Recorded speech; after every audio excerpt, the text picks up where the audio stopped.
What was in the cell when we first came was a sisal mat and 3 blankets, and after a while they gave us the felt mat as well.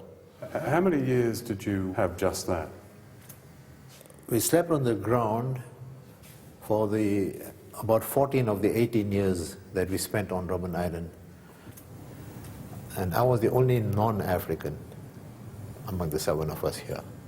So when we had to change into prison clothes, I was given the regulation shirt, jersey, canvas jacket, long trousers, socks, shoes. My colleagues were given short trousers. But there's a rationale behind why they were given short trousers. In South Africa, and unfortunately even now, Africans are still regarded as children.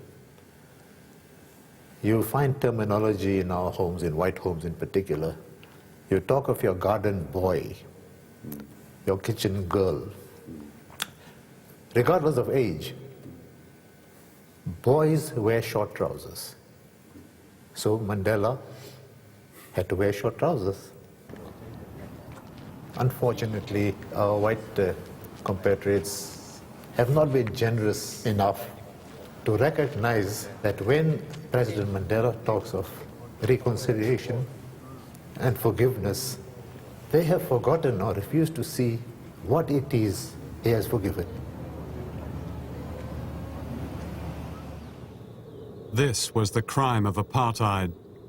Deliberately and systematically, people were dispossessed of their land and their rights and the essentials of life.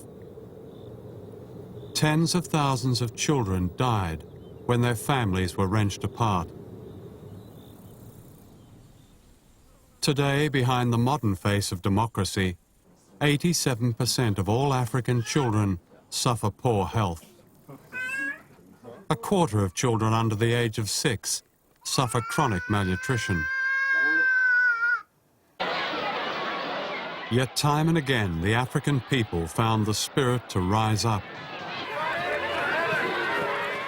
In 1976, in Soweto, hundreds of schoolchildren confronted white police who opened fire on them.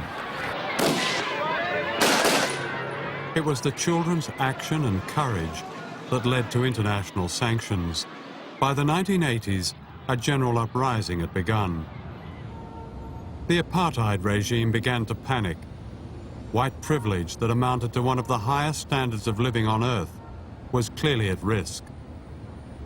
F.W. de Klerk, a so-called moderate, became president and in 1990 made this historic announcement. The prohibition of the African National Congress, the Pan-Africanist